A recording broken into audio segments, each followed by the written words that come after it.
The confrontation. It was a sunny morning in downtown Chicago, and the city was alive with its usual hum of activity. Commuters hustled to work, food trucks served early customers, and the clamor of car horns formed a chaotic symphony. Among the crowd was Ethan Carter, a poised and confident black attorney in his late 30s, impeccably dressed in a charcoal gray suit. He carried a leather briefcase that gleamed as brightly as his polished Oxford shoes. Ethan's walk was brisk and purposeful. Today, he was heading to court for a high-stakes case involving corporate negligence. Ethan glanced at his watch. He had 25 minutes to spare before his hearing began, and he decided to grab a coffee from a quaint cafe on the corner. As he approached the cafe, the warm aroma of freshly brewed coffee wafted out, offering a brief reprieve from the bustling chaos of the city. But just as he stepped onto the sidewalk, a voice pierced the air. "Hey, you there, stop where you are." Ethan froze.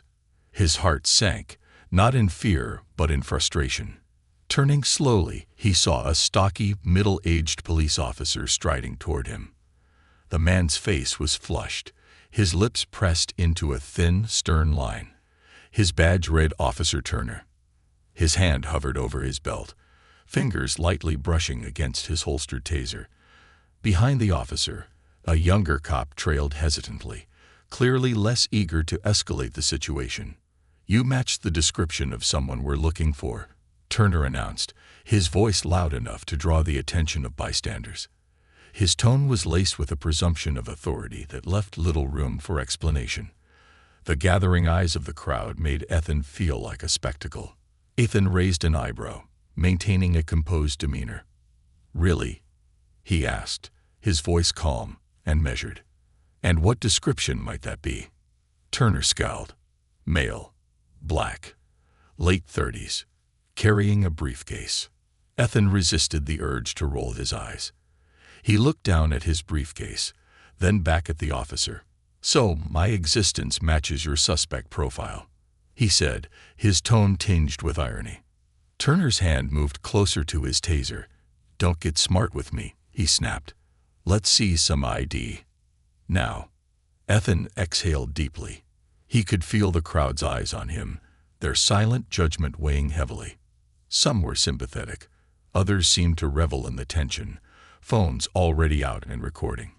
He reached into his jacket pocket deliberately, pulling out his wallet and handing over his driver's license. Turner snatched the ID and studied it. "What's in the bag?" he demanded, not bothering to return the license. "Anything illegal?" Ethan remained unflappable. "Just legal documents for court," he replied. "Open it," Turner ordered, stepping closer. Ethan hesitated. He knew his rights, and he knew this search was unwarranted. But this wasn't just about him. It was about the principal. "Officer," he began, his voice steady but firm, "I'll gladly cooperate if you can tell me what probable cause you have for suspecting me of a crime." Turner's face reddened further. "You're stalling. Open the bag before I make you."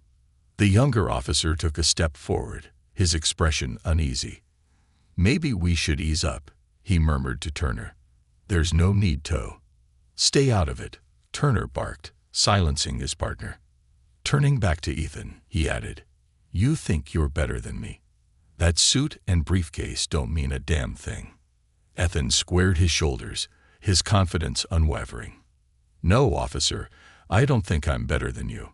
But I do know my rights, and this encounter is quickly becoming a textbook example of harassment." Turner smirked, leaning in closer.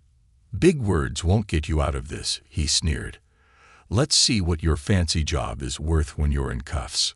Before Ethan could respond, a voice from the crowd broke the tension. "Leave him alone. He hasn't done anything wrong."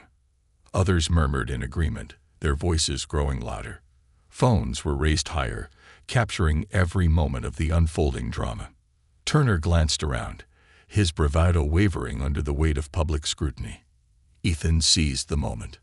"Officer Turner," he said, his voice carrying authority that rivaled the officer's. "What happens next is entirely up to you. You can either continue down this path and escalate an unnecessary situation, or you can step back and let me get to my court appointment. I assure you, any further action will have consequences." Turner hesitated, his face a mixture of anger and uncertainty. The younger officer touched his arm lightly. "Maybe we should let this go," he said softly. "There's too much attention." Turner glared at his partner, but didn't respond. Instead, he took a step back, still clutching Ethan's license. "This isn't over," he muttered, tossing the ID onto the ground before retreating toward the patrol car.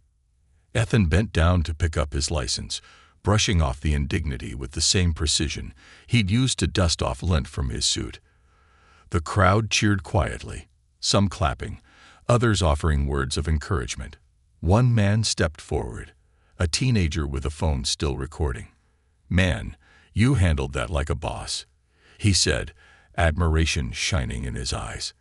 Ethan gave him a tight smile. "Thank you," he said, tucking his license back into his wallet. "But this isn't about me. It's about making sure people like Officer Turner are held accountable." As the patrol car pulled away, Ethan took a deep breath and continued toward the courthouse. His case awaited, but so did a growing determination to address the systemic issues that encounters like this highlighted. He wasn't just going to court today as a lawyer. He was going as a symbol for something bigger, a fight for justice that extended far beyond the walls of the courtroom. Turning the tables, Ethan Carter walked into the grand courthouse, the polished marble floors reflecting his confident stride. The encounter with Officer Turner still simmered in the back of his mind, but he channeled the lingering frustration into focus. He had a critical case to win, a landmark workplace discrimination lawsuit against a major corporation. As he approached the courtroom, his phone buzzed relentlessly with notifications. He pulled it out briefly to glance at the screen. The video of his confrontation with Officer Turner was already circulating online, gaining traction faster than he could process. There were hundreds of comments praising his composure and calling for the officer's accountability. He pocketed his phone quickly. For now, his focus needed to remain on his client. The courtroom was abuzz as he entered. Opposing counsel, a sharp but arrogant attorney named Charlotte Hayes, greeted him with a smirk. "Running a little late, Carter," she quipped, adjusting her designer glasses. "Trouble with the morning commute." Ethan offered a polite, disarming smile. "Traffic," he replied simply, sliding into his seat. The judge entered, and the court came to order. Ethan's client, Janice Morels, a middle-aged woman with kind eyes and a nervous demeanor, gave him a small nod. She had spent years enduring discrimination at her workplace, and this case was her chance to finally reclaim her dignity. Ethan began his opening argument with the poise of a seasoned litigator. His words flowed like a symphony, weaving together legal precedent and human emotion. He painted a vivid picture of Janice's struggles, her perseverance, and the blatant injustices she'd faced. The courtroom was captivated. Even Charlotte Hayes, who usually oozed confidence, appeared momentarily unsettled. But as Ethan argued, his mind occasionally drifted back to Turner. The arrogance in the officer's tone, the dismissiveness in his actions, it was all too familiar. It reminded Ethan of the systemic issues he fought against every day in the courtroom. By the time court recessed for lunch, Ethan had laid a solid foundation for his case.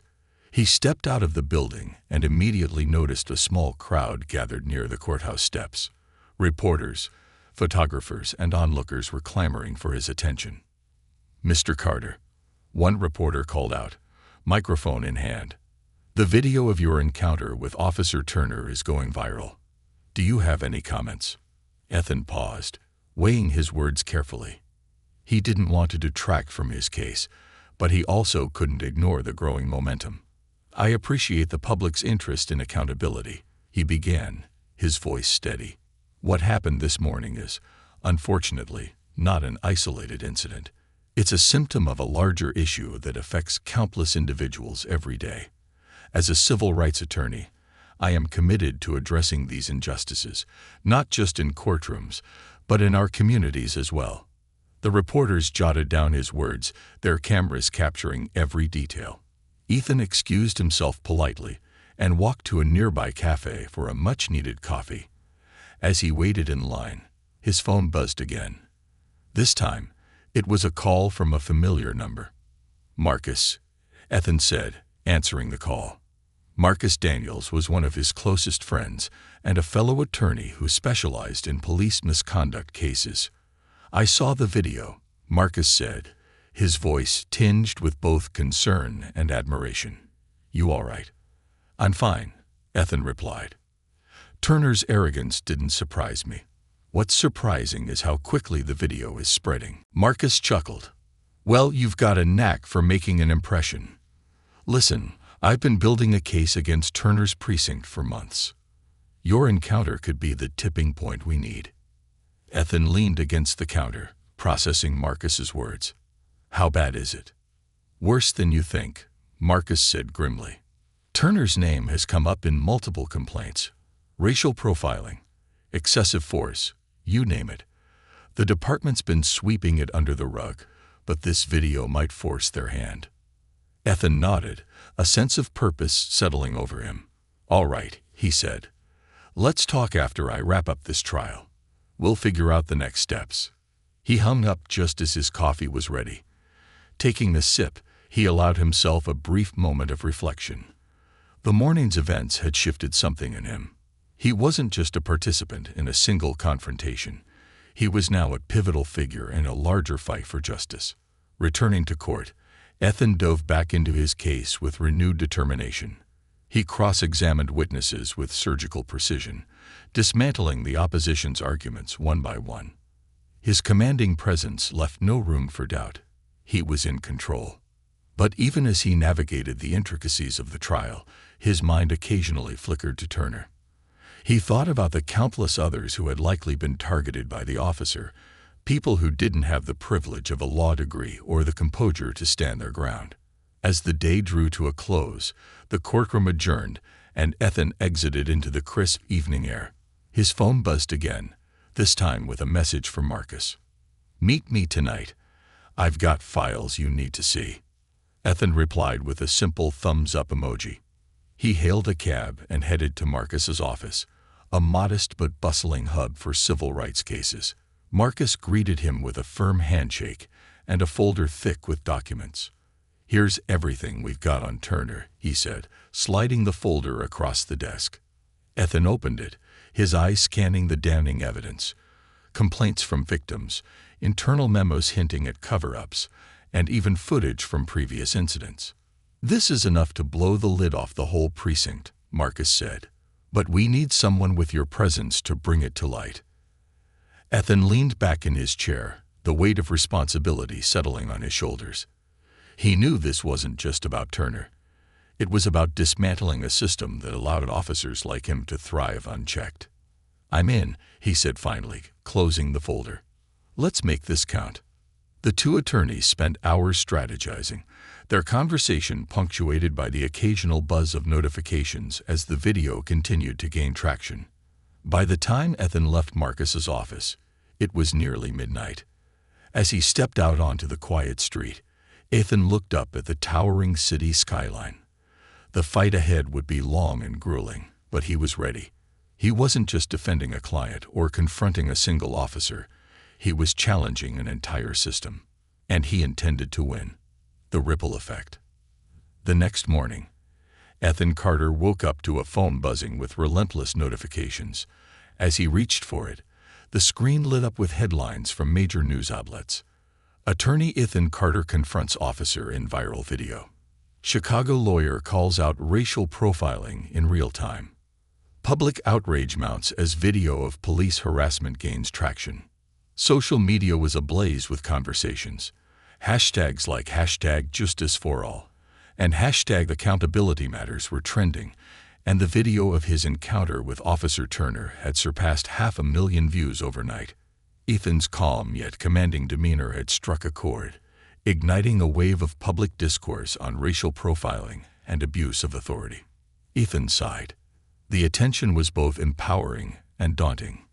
He had spent years fighting systemic injustices in the courtroom, but this was different. This was personal, public, and immediate. He knew he had to navigate it carefully. After a quick breakfast, he headed to his law office. The usually quiet space was buzzing with activity. His assistant, Maria, greeted him at the door with a clipboard in hand. "Morning, Ethan," she said, her tone a mix of excitement and urgency. "Your phone's been ringing nonstop. Journalists, community leaders, even a few politicians want to talk to you." Ethan raised an eyebrow. "Politicians?" Maria nodded. "Seems like they want to align themselves with you, or at least with the narrative you're driving. But that's not all." She handed him the clipboard. "Marcus sent over the latest developments in the case against Turner's precinct. He says it's urgent." Ethan took the clipboard and walked to his office, where his desk was already piled with legal documents, files, and now a growing number of media inquiries. He set his briefcase down and opened the folder Marcus had sent over. Inside was a detailed timeline of complaints against Officer Turner and several other officers in his precinct. The patterns were undeniable: racial profiling, excessive force, and fabricated charges against black and brown individuals. What was worse, internal reviews had consistently dismissed the complaints, citing lack of evidence or procedural justification. Ethan leaned back in his chair, his mind racing. The systemic corruption was blatant, but it was shielded by layers of bureaucracy and silence. The video of his encounter was a crack in that armor, but it wasn't enough to dismantle the entire structure. As he mulled over his next steps, his phone buzzed with a call. The screen displayed Marcus's name. "Marcus," Ethan answered. "Ethan, we got a meeting," Marcus said without preamble. "Community leaders are organizing a press conference this afternoon, and they want you to speak." Ethan hesitated. "A press conference? I don't want this to become about me. It's about the system. And that's exactly why you need to do it," Marcus insisted. "You've got the public's attention. Use it. If we frame this right, we can push for a full investigation into the precinct, and maybe even broader reform." Ethan sighed, rubbing his temple. He understood the importance of the moment, but the weight of it was overwhelming. "All right," he said finally. "Send me the details." The press conference was scheduled for 3 p.m. at a local community center. When Ethan arrived, the room was already filled with activists, reporters, and concerned citizens. The energy was palpable, a mix of anger, hope, and determination. Marcus greeted him at the door, holding a clipboard and looking uncharacteristically serious. "Glad you made it," he said. "Here's the lineup. Local activists will speak first, then a few community leaders. You'll close it out." Ethan nodded, scanning the room. He recognized some familiar faces, people he'd worked with on previous cases, but the sheer size of the crowd was unexpected. This wasn't just a press conference, it was a movement. The event began with a fiery speech from a local activist who recounted her own experience with police harassment. Her words resonated deeply, drawing nods and murmurs of agreement from the audience.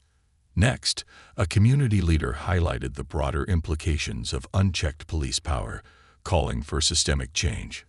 Finally, it was Ethan's turn. As he stepped up to the podium, the room fell silent, all eyes on him. "Thank you," he began, his voice steady but impassioned. "Thank you for being here today, for standing together, and for demanding accountability." He paused, letting the weight of his words settle. What happened to me yesterday was not an isolated incident. It was a symptom of a broken system, a system that dehumanizes individuals based on the color of their skin, that shields those in power from accountability, and that perpetuates cycles of injustice. The room erupted in applause, but Ethan raised a hand to quiet them. "But this is not about me," he continued. "It's about every person who has been targeted, silenced, or ignored. It's about creating a society where justice is not a privilege but a guarantee. And that starts with action." He leaned forward, his voice gaining intensity. "We demand an independent investigation into Officer Turner and his precinct. We demand transparency in how complaints are handled. And we demand policies that prioritize community safety over racial bias. This fight is bigger than any one of us, but together, we are unstoppable." The crowd rose to their feet, their applause thunderous. Reporters scrambled to capture every word, their cameras focused on Ethan's resolute expression. As the event concluded, Marcus pulled Ethan aside. "That was powerful," he said. "But now comes the hard part." Ethan nodded.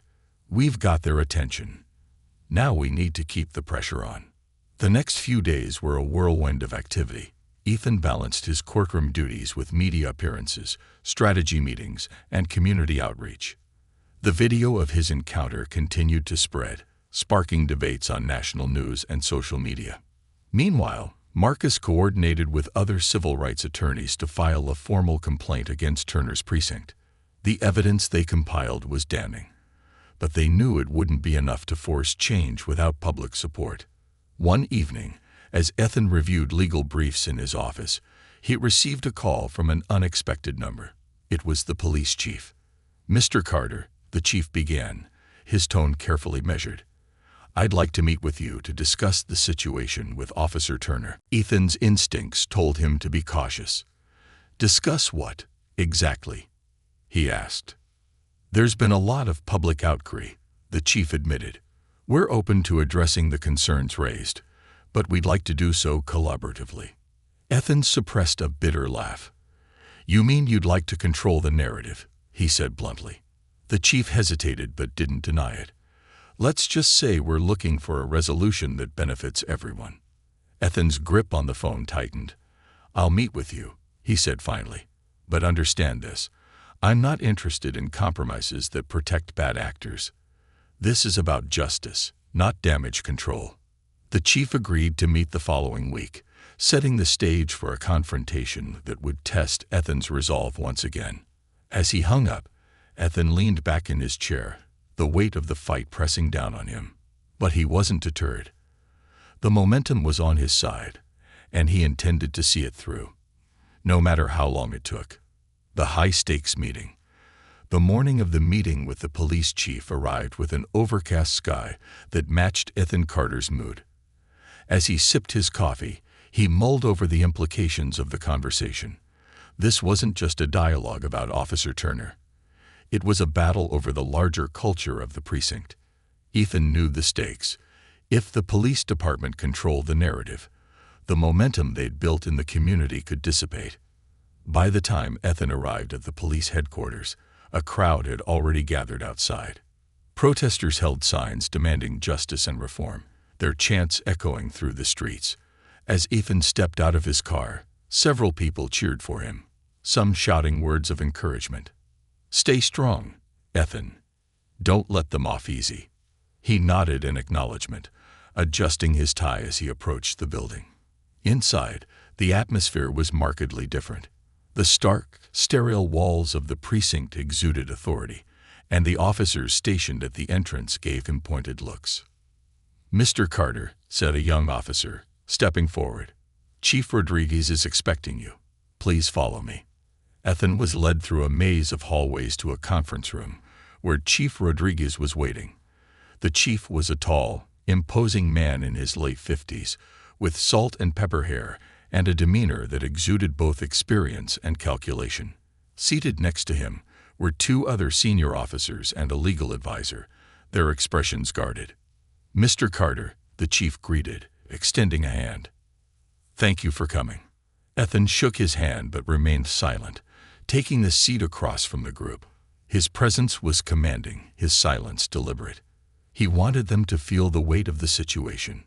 The chief cleared his throat, breaking the tense silence. "Let me start by saying that we take the concerns raised by the community very seriously. The video of your encounter with Officer Turner has brought attention to issues we are committed to addressing." Ethan leaned forward slightly, his gaze unwavering. "Committed to addressing," he repeated. "Let's be clear, Chief Rodriguez. What happened with Officer Turner isn't an isolated incident. It's part of a systemic issue, one your department has ignored for far too long." The chief's jaw tightened, but he nodded. "That's why we're here, Mr. Carter. We want to work with you to find a path forward that benefits everyone." Ethan smirked faintly. And what does that path forward look like to you, Chief? A public statement. A few training seminars. A suspension for Turner that lasts just long enough for the public to lose interest. The legal advisor interjected, her tone sharp. Mr. Carter, this meeting is about collaboration, not accusations. If you're unwilling to approach this constructively. Ethan cut her off, his voice firm but calm. Constructive doesn't mean complacent. I'm here to ensure meaningful accountability, not to help you sweep this under the rug. The tension in the room was palpable. The chief exchanged a glance with the senior officers before leaning forward. What exactly are you proposing? Ethan opened the folder he had brought with him, revealing a series of documents.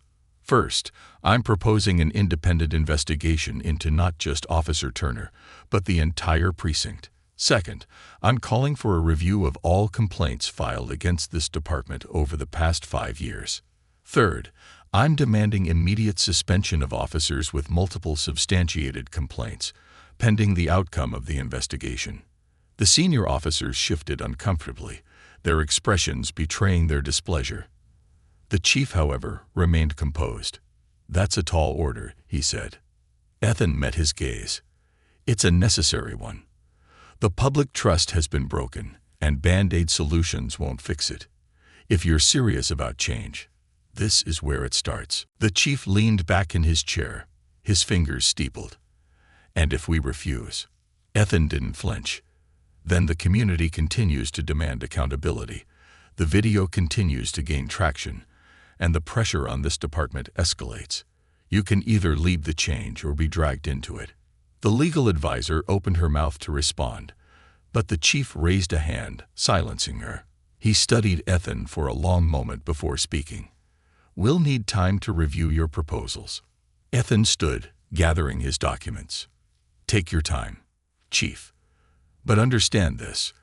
The clock is ticking, and the people outside aren't waiting for permission to demand justice. As Ethan exited the precinct, the crowd outside erupted into cheers. Reporters swarmed him, microphones thrust forward as questions flew. What was discussed in the meeting? Do you think the department will cooperate? What's your next move? Ethan raised a hand for silence. The meeting was a step forward, but there's still a long way to go. This isn't just about one officer or one incident. It's about creating a system where accountability isn't optional. We'll keep pushing until that becomes a reality. The crowd roared their approval, and Ethan made his way back to his car. But as he drove away, he couldn't ignore the knot of tension in his chest. The meeting had been a calculated power play, and while he'd held his ground, he knew the real battle was just beginning. Behind closed doors, inside the precinct, the atmosphere in the conference room was tense. Chief Rodriguez remained seated, his expression grim. We can't give in to all his demands, one of the senior officers said. It'll open a floodgate of lawsuits. The chief tapped his fingers on the table thoughtfully. And if we don't act, the department's reputation will take a hit we might not recover from. That video isn't going away, and Carter has the public on his side. The legal advisor spoke up. We need to control the narrative. Offer a compromise. Announce a superficial review. Suspend Turner temporarily. And issue a public statement about renewed commitment to community relations. It'll buy us time. The chief nodded slowly. Draft the statement, but keep an eye on Carter. If he pushes too hard, we'll need to find a way to neutralize him. The room fell silent, the weight of their decision settling over them. A growing movement. Meanwhile, Ethan met with Marcus and a group of community leaders at a local community center. The energy in the room was electric. Plans were being drafted for marches, petitions, and town hall meetings. Turner is just the beginning, Marcus said, addressing the group. This is about dismantling a system that thrives on intimidation and lack of accountability. And with the momentum we've got, we can make it happen. Ethan nodded. But we have to stay focused and strategic. The department will try to placate us with empty gestures. We can't let that happen. As the meeting continued, Ethan's phone buzzed with a notification. It was a news alert. Police chief announces investigation into precinct following viral video. Ethan read the headline carefully. The announcement was vague, lacking any real commitment to change. It was exactly the kind of superficial gesture he had warned about. He stood, addressing the group. "This is their first move," he said, holding up his phone. "It's up to us to make sure it's not their last." The room erupted into applause. The fight far from over. Ethan knew the road ahead would be long and arduous. But he also knew one thing for certain. They were just getting started. Escalation and exposure. The next few days were a whirlwind. Ethan Carter found himself at the epicenter of a movement that was growing stronger by the hour. The video of his confrontation with Officer Turner had surpassed 1 million views, and the hashtags #JusticeForAll and #AccountabilityNow were trending globally. Prominent figures from politics, entertainment, and civil rights organizations were voicing their support. Yet Ethan knew that public attention could be fleeting. To effect real change, they needed more than outrage. They needed action. In response to the police department's vague announcement of an investigation, Ethan and his team doubled down.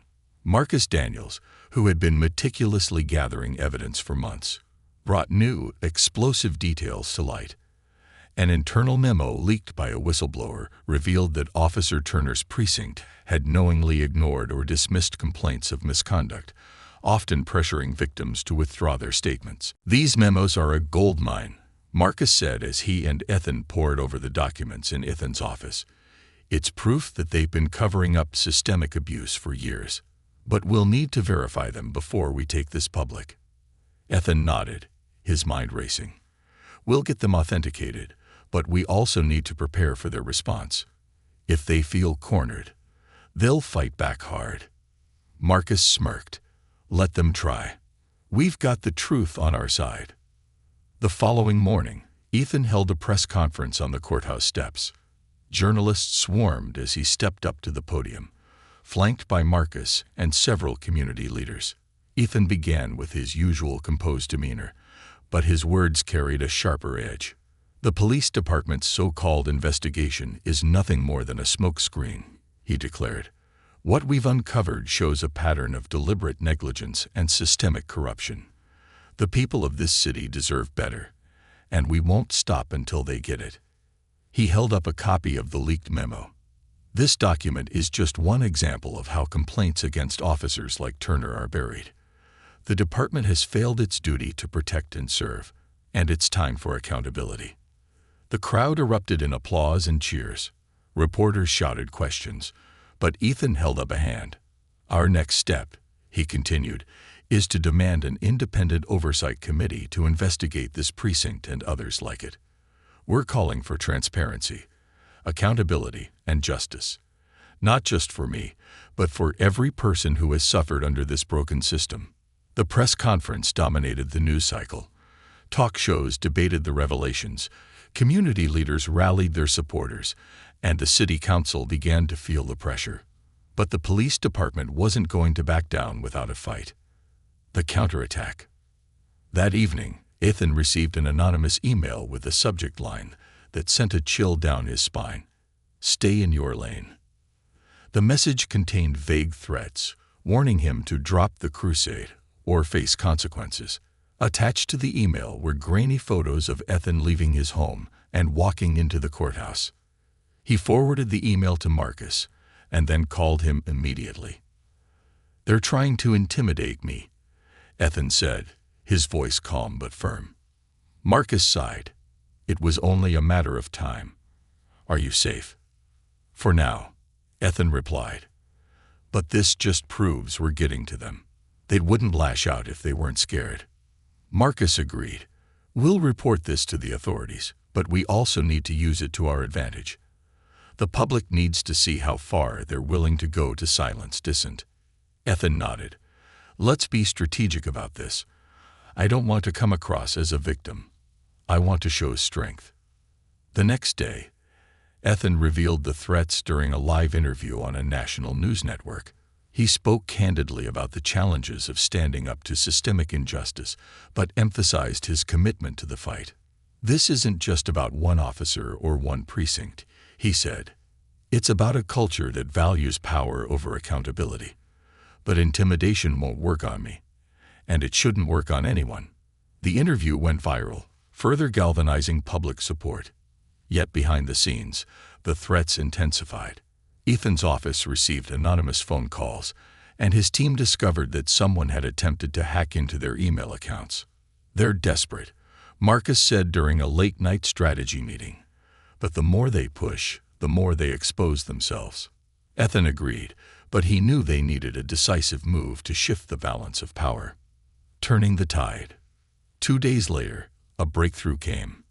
Marcus had tracked down a former officer from Turner's precinct, someone who had resigned in protest and was willing to speak out. Her name was Officer Jessica Morales, and her testimony was damning. In a recorded interview, she detailed how Turner and others in the precinct had operated with impunity, targeting minority communities and falsifying reports to justify their actions. She described a toxic culture of racism and intimidation, where officers who tried to do the right thing were ostracized or retaliated against. "This isn't about a few bad apples," Morales said in the video.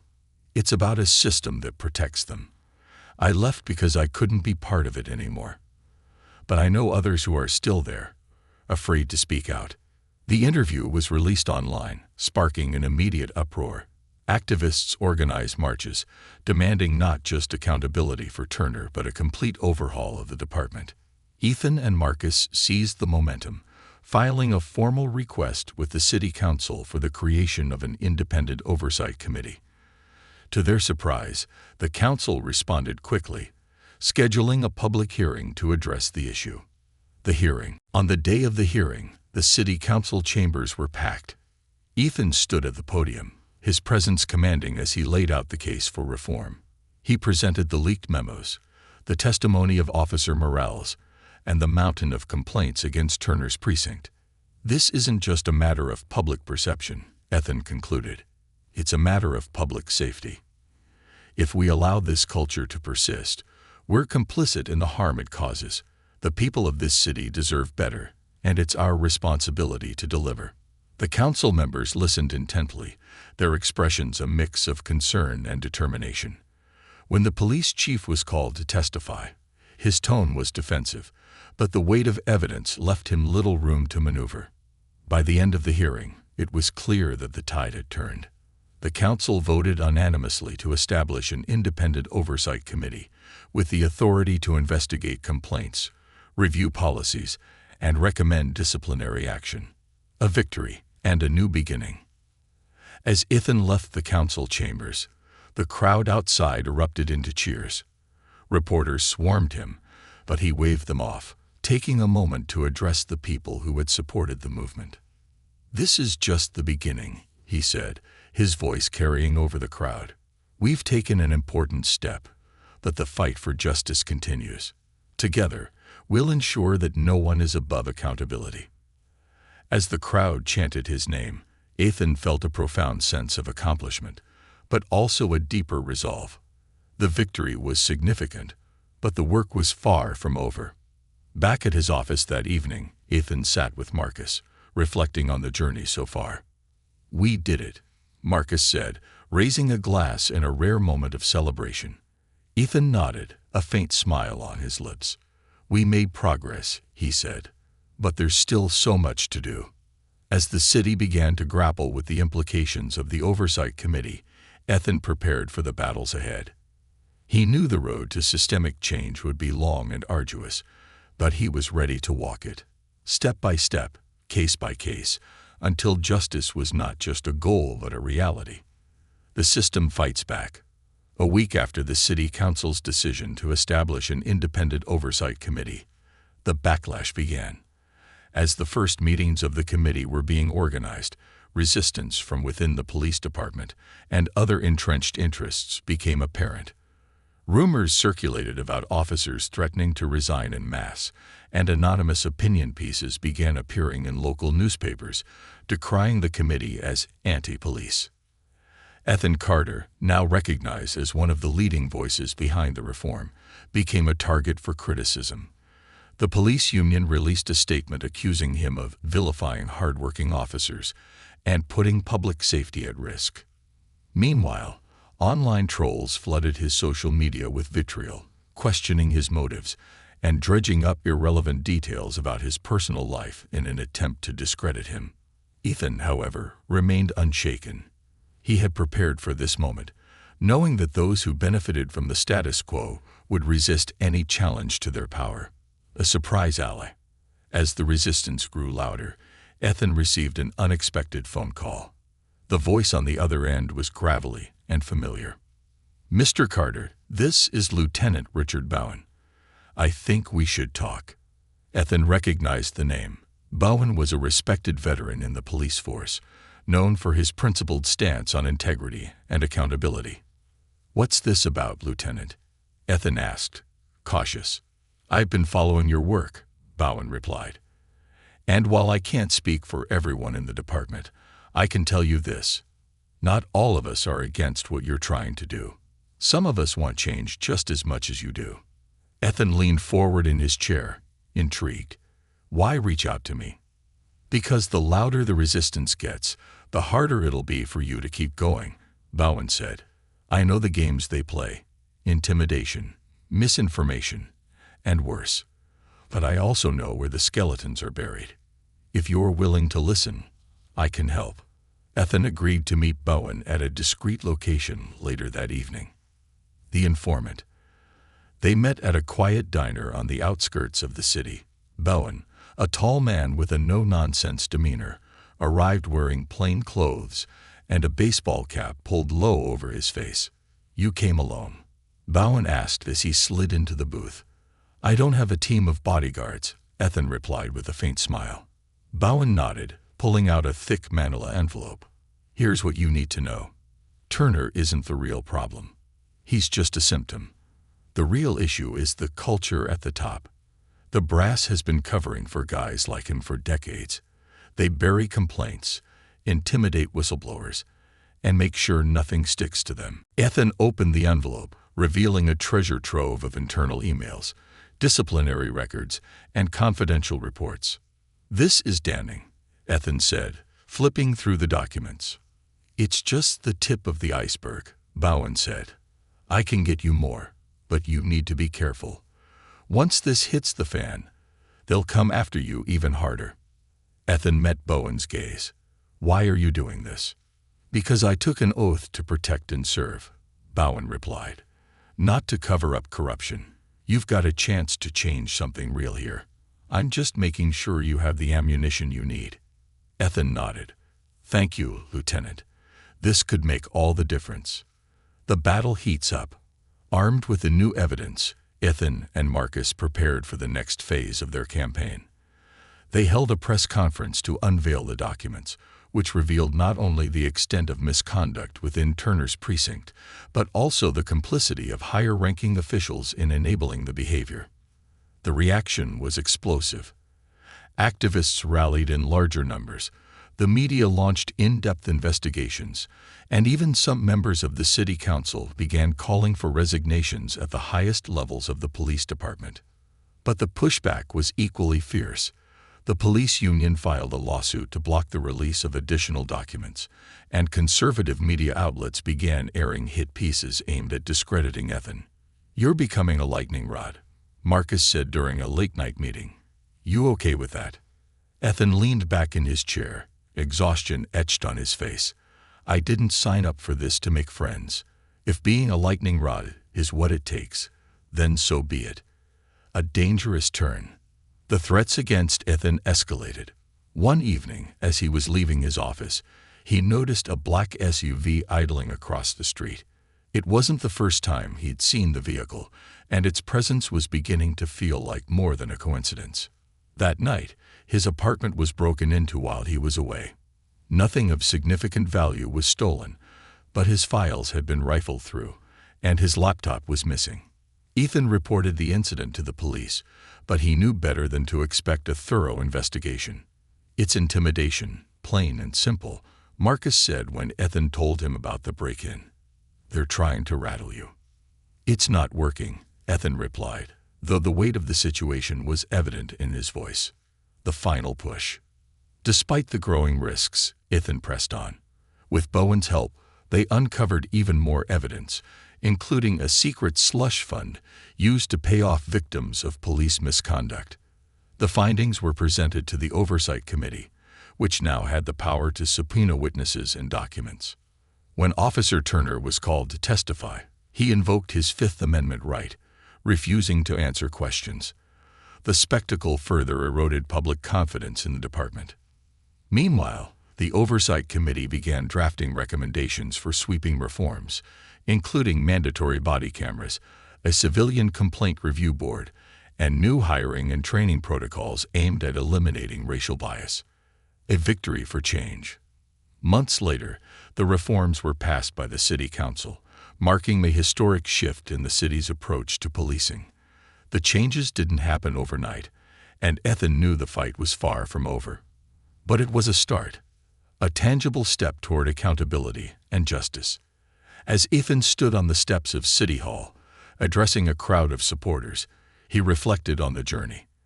"This victory belongs to all of us," he said, "to every person who spoke out, who marched, who refused to be silenced.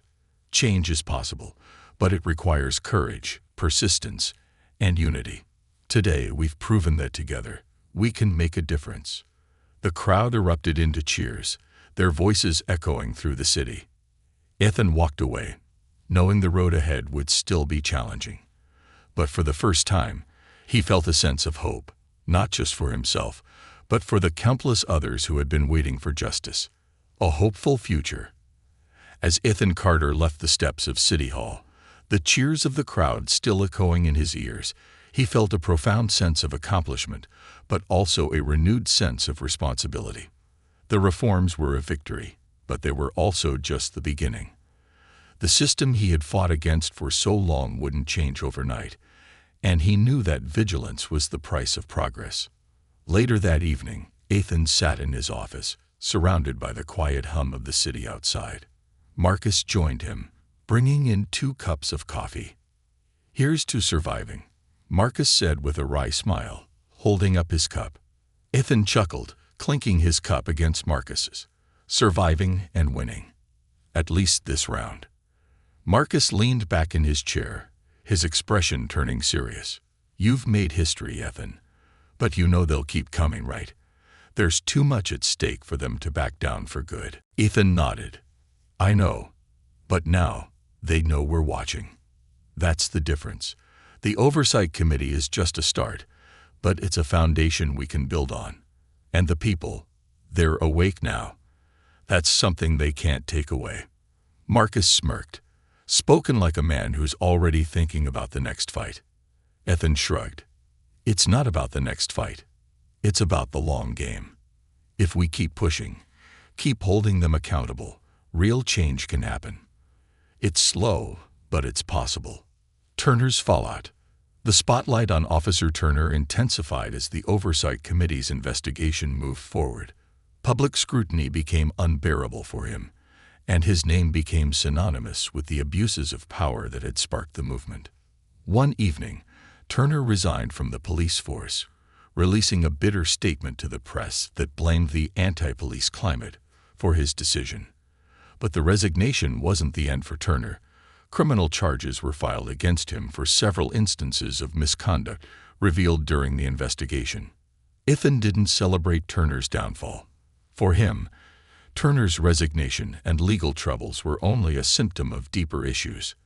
The real victory was ensuring that officers like Turner could no longer operate without oversight. A turning point. Months turned into a year, and the city began to see the effects of the reforms. The Oversight Committee, now fully operational, became a model for other cities grappling with similar issues. Complaints against the police were taken seriously, body cameras became mandatory, and community policing programs began fostering trust in neighborhoods that had long been alienated by the justice system. Ethan continued his work, not just in the courtroom but in the community.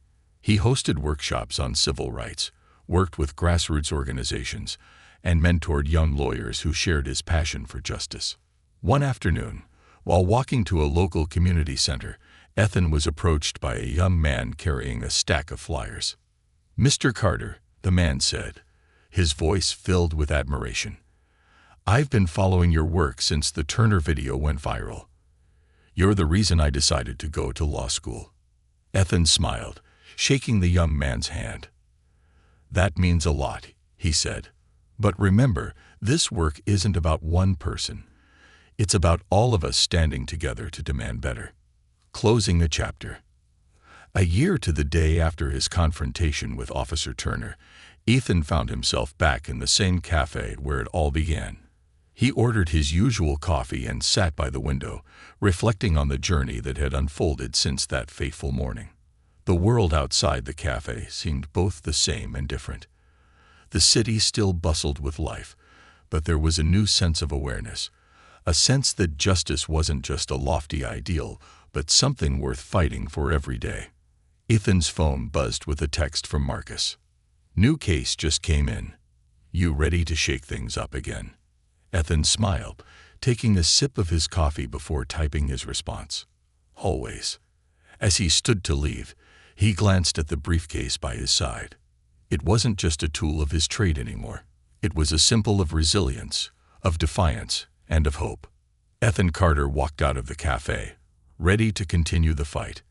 Because justice, he knew, was a journey, not a destination, and he was prepared to walk that road for as long as it took.